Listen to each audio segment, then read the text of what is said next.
মৌলা, তোমার রহমতের সামনে আমার গুনার তো কোনো অস্তিত্ব নাই মৌলা। আমার গুনাহ না হয় পাহাড় পরিমাণ হবে, বেশি থেকে বেশি আসমান পরিমাণ হবে, না হয় পুরা পৃথিবী পরিমাণ হবে।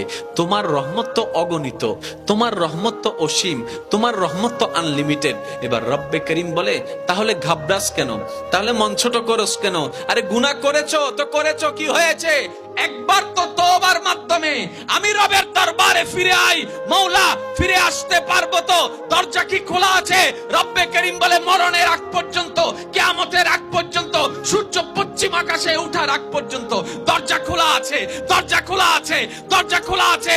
এবার বান্দা বলে, মৌলা 24টা ঘন্টার কোন টাইমে আসলে সেই দরজা খোলা পাবো? রব্বে করিম বলে, আরে ব্যাংকের দরজা খোলা থাকে নির্দিষ্ট সময়ে, অফিস আদালতের দরজা খোলা থাকে নির্দিষ্ট সময়ে, এমনকি ঘরের দরজাও খোলা থাকে নির্দিষ্ট সময়ে, এর বাইরে যাই না। কিন্তু তোর রবের দরবার এমন একটা দরবার, 24টা ঘন্টার যেই কোনো মুহূর্তে তুই আসবি, তোর রবের দরবার তোর জন্য খোলা থাকবে। সুবহানাল্লাহ।